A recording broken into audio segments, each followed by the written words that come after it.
So, ఇక్కడ చాలామందేంటంటే మనల్ని అడగటం ఒక క్వెషన్ అనేదేంటంటే, పదే పదే ఇంట్లో పాలు పొంగుతున్నాయి గురువుగారు. లేదంటే ఊరికే వచ్చి పిల్లి తాగి ఎళ్ళిపోవటం. ఒకటి మనకందరికి తెలిసిందే పిల్లులు ఎక్కడైతే ఉంటాయో కొంచెం నెగెటివ్ ఎనర్జీ అనేది ఉంటుంది. ఆ పిల్లులు ఉండటం వల్ల గూడా మనకు కొంచెం మనం అనుకున్న పనులలో కొంచెం ఇబ్బందుంటుంది. అంటే మనం మెంటల్‌గా, సైకలాజికల్‌గా మనం ఫిక్స్ అయిపోయాం గాబట్టి, పిల్లొస్తే ఇలా అవుతది, ఇలా అవుతుందని జెప్పి మనకు అలాగే అవుతుంది. మరి మన ముస్లిం సోదరులు అంత మంచిగా పెంచుకుంటారు. వెస్టర్న్ కంట్రీస్‌లలో అది పొద్దున్న లేస్తే మనతో వాళ్ళతోటే ఉంటుంది. మరి వాళ్ళకెందుకు సక్సెస్ ఉంటుంది అంటే సైకలాజికల్‌గా మనం మెంటల్‌గా ఏది ఫిక్స్ అయితే అదే ఉంటాం.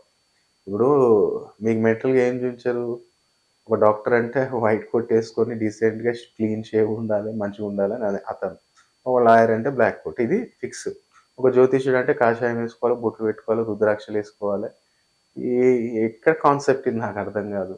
జ్యోతిష్యం అనేది ఒకప్పుడు ఒక కేటగరీకి మాత్రమే పరిమితంగుండేది. కానీ ఇవాళ రేపు ఏమవుతుంది ప్రతి ఒక్కళ్ళు నేర్చుకుంటున్నారు. ప్రతి ఒక్కరు శిష్యరికం. ఇప్పుడు మనం లాస్ట్ 13 ఇయర్స్ నుంచి చెప్తున్నాము. ఇప్పుడు మనం హాబీగా నేర్చుకున్న ఒక జ్యోతిష్యము, న్యూమరాలజీ, ఈ పామిస్ట్రీ అంతా ఇవాళ మనకు ప్రొఫెషన్ అయిపోయింది. కాబట్టి నా దగ్గరికొచ్చేటప్పుడు అదే అంటారు. "ఇది ఎట్లున్నది ఇది" అంటే, "నేను నీకు అయన్నీ యేసుకొని నీకు మోసం చేసే అవసరం నాకు లేదు. నా సబ్జెక్ట్ నీకు నచ్చితే నువ్వొస్తావు. లేదు అనుకుంటే అవసరం లేదు. నీ ఫీజు అవసరం లేదు. నువ్వు అవసరం లేదు" అంటే ఎందుకంటే చాలామంది మైండ్‌లో అట్లా పెట్టుకున్నారనమాట. ఇట్లనే ఉండాలి జ్యోతిష్యం అంటే. మనం అట్లా ఎప్పుడు ఏ రోజు వేషాలెయ్యము. మనం అలాంటి మోసాలు చేసే అవకాశం అవసరం గూడా మనకు అగ్నిశమిత్రాజ్‌కి లేదు. కాబట్టి ఈరోజేంటంటే నిత్యం గూడా పాలు పొంగటం, లేదంటే ఊరికనే వచ్చి పిల్లి తాగి ఎళ్ళిపోవటం. ఇది దేనికి సంకేతం అసలు? ఏమన్నా ఇబ్బందులొస్తాయా గురుగారు? అట్లా జరగటం వల్ల ఏమన్నా ఇబ్బందులొస్తాయా? ఆ ఇబ్బందులు రాకుండా ఉండాలంటే ఏం చేయాలి? అన్నప్పుడు ఫస్ట్ ఆఫ్ ఆల్ అయితే పాలు పొంగటం అనే సూచన ఏంటంటే, అకాలంగా ధన నష్టం జరగటము, అలాగే మీ పార్ట్నర్‌కి ఏదో ఒక యొక్క అంటే ఎవరైనా సరే గాని, ఇప్పుడు నిత్యం పొంగుతున్నాయి అంటే మీ సార్‌కి ఆహ్, ఇప్పుడు ఇద్దరు జాబ్ జేస్తున్నారు. పని మనిషి ఉంది అంటే, మీ ఇద్దరికి గూడా ప్రొఫెషన్‌లో ఏదో రకమైన ఇబ్బంది రాబోతుంది. ఫైనాన్షియల్‌గా ఏదో ఒక లాస్ జరగబోతుంది. లేదనుకుంటే ఏదో ఒక పిల్లో ఏదో ఒకటొచ్చి తాగెళ్ళిపోవటం. అంటే నేచర్ నుంచి వచ్చి తీసుకొని వెళ్ళిపోవటం అనేది జరిగినప్పుడు కూడా, మనకు ఫైనాన్షియల్ క్రైసిస్ రాబోతున్నాయి అనేది సూచన అనమాట. ఎందుకంటే, మనకు పాలు అనేదేంటంటే చంద్రుడిని రిప్రజెంట్ జేస్తుంది. ఎప్పుడైతే ఒక స్టీల్ గిన్నెలో బెట్టి, మనం పొయ్యి మీద దాన్ని వేడి జేసి పెట్టి చల్లారినంక అదొచ్చి తాగేయటం అనేది, లేదా పొంగిపోవటం అనేది జరగటం వల్ల ఏమవుతదంటే శుక్రుడు, శని, అలాగే కుజుడు, అలాగే పాలంటే చంద్రుడు. చంద్రుడు కారకుడు దేనికి? మనస్కారకుడు, ఫైనాన్షియల్ రొటేషన్ కారకుడు. శుక్రుడేంటిది? మీ వైఫ్‌ని రిప్రజెంట్ జేస్తుంది. అలాగే ధనాన్ని రిప్రజెంట్ జేస్తుంది. శని ఏంటిది? మన వర్క్. కుజుడేంటి? ఫిజికల్‌గా లాసెస్, మెంటల్ స్ట్రెస్ అనేదొస్తుంది. మరేం జేయాలి గురువుగారు ఇలాంటి నిత్యం మాకు ఇంట్లో జరుగుతున్నాయి అంటే, మీరు సింపుల్‌గా ఒకటే జేయండి. మీకు కుదిరినప్పుడల్లా దగ్గరలో ఎక్కడైనా సరే గాని శివాలయంలో బిల్వదళం చెట్టు కింద మీకు కుదిరినప్పుడల్లా నెయ్యితో దీపం పెట్టండి. ఏ రోజైనా మీకు కుదిరినప్పుడల్లా బిల్వదళం చెట్టు కింద నెయ్యితో దీపం పెట్టినట్టయితే చాలా అద్భుతమైన ఫలితాలుంటాయి. దాంతో పాటు గోమాతకేంటంటే మీరు కొంచెం క్యారెటు, కొంచెం కీర నిత్యం గూడా పెడుతున్నట్టయితే మనకి ఈ ఇన్సిడెంట్స్ ఇంట్లో జరిగినా సరే గాని ఆ క్రైసిస్ అనేది మనకు రాకుండా ఉంటుంది.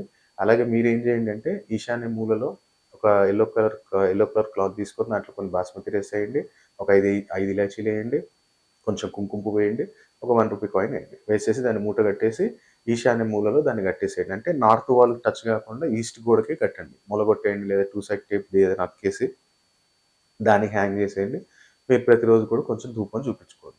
అప్పుడు ఆటోమేటిక్‌గా ఇంట్లో మనకి ఇన్సిడెంట్స్ జరిగినా సరే గాని, ఆ ఇంపాక్ట్ మన మీద ప్రభావం ఉండకుండా మనల్ని కొంచెం ఈ రెమెడీస్ చేయటం వల్ల అది మనల్ని కాపాడుతుంది. కాబట్టి పరిహారం ద్వాదశ రాశులలో ఎవ్వరైనా 12 రాశుల్లో ఎవ్వరైనా చేసుకోవచ్చు.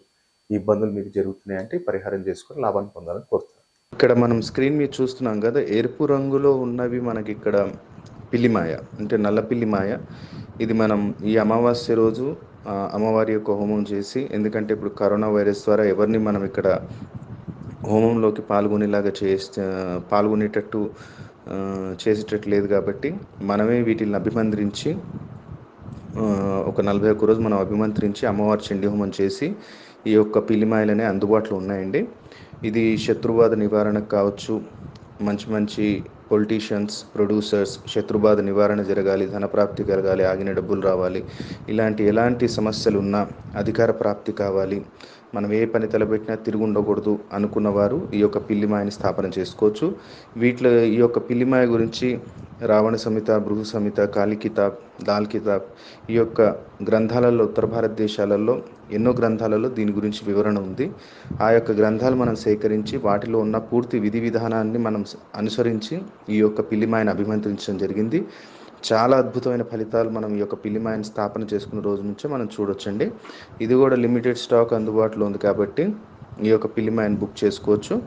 మీకు స్క్రీన్ మీద కనపడుతున్న నెంబర్స్కి కాల్ చేసి మా ఆఫీస్ అసిస్టెంట్ ఉంటారు, వాళ్ళతోటి దీని గురించి పూర్తి వివరాలు తెలుసుకోవచ్చు. ఇది మనం 41 రోజు అభిమంత్రించి చండీ హోమంలో పెట్టి బంధన చేస్తాము. ఎప్పుడైతే మీరు ఆర్డర్ చేస్తారో మీ పేరు మీద 11 రోజులు అభిమంత్రించి ఇస్తాము. సో ఈ యొక్క బుకింగ్స్ అనేవి స్టార్ట్ అయ్యాయండి. చాలా లిమిటెడ్ స్టాక్ ఉంది. మీకు కావాలి అనుకుంటే ఈ యొక్క స్క్రీన్ మీద కనపడుతున్న నెంబర్స్కి కాల్ చేసి వివరాలు తెలుసుకోవచ్చండి. నమస్తే. అలాగే ఇంకో అద్భుతమైన ప్రోడక్ట్ ఏంటంటే రెడ్ బాక్స్ జనాధన ఆకర్షణ కిట్. జనాకర్షణ కావాలి, ధనాకర్షణ కావాలి వ్యాపారస్తులకి, ముఖ్యంగా ఏంటంటే ఇది వ్యాపారస్తులకి. పిల్లిమా ఏంటంటే ఒక బిజినెస్ టైకోన్స్, పొలిటీషియన్స్, ప్రొడ్యూసర్స్ వాళ్ళ లెవెల్లో పెట్టుకోవచ్చు. ఇదేంటంటే చిన్నమట్టు వ్యాపారస్తులు కానివ్వండి జనధన ఆకర్షణ కిట్ అనేది పెట్టుకోవచ్చు. చిన్నమట్టుకు తాంత్రిక పీడలు, షాప్ ముందు ఏదో ఒకటి పడేయటము ఇలాంటివి చేస్తుంటారు, ఇంటి ముందు ఏదో పడేయటం. అలాంటి టైంలో ఏంటంటే జనాకర్షణ, ధనాకర్షణ, కొంచెం తాంత్రిక పీడ వెళ్ళిపోవాలి గురుగారు, కొంచెం ఆకర్షణ శక్తి కలగాలి, అందరూ మనకు నలుగురు ఇష్టపడి మన వ్యాపారంలో అభివృద్ధి జరగాలి, ఏ పని తలబెట్టినా వ్యాపారంలో సక్సెస్ ఉండాలి అనుకున్న వారు ఎవరైనా జనధన ఆకర్షణ కిట్ అనేది మీ ఇంట్లో స్థాపించుకోవచ్చు. దాంట్లో ఏం ప్రొడక్ట్స్ వస్తాయో పక్కన మీకు స్క్రీన్ మీద స్క్రోల్ అవుతుంది. అలాగే సంపూర్ణ కార్యసిద్ధి యంత్రం అనేది ఎవరైనా స్థాపించుకోవచ్చు అండి. దీంట్లో సంపూర్ణ కార్యసిద్ధి యంత్రంలో గణపతి యంత్రం, లక్ష్మీ గణపతి యంత్రం, వాస్తు నివారణ దోష యంత్రం, వ్యాపార వృద్ధి యంత్రం, లక్ష్మీ యంత్రం అనే ఇలా దాదాపు 13 రకాల యంత్రాలు ఉంటాయి. ఈ యంత్రం అనేది మీకు వితౌట్ ఫ్రేమ్ వస్తుంది, ఫ్రేమ్ మీరు కట్టించుకోవాలి.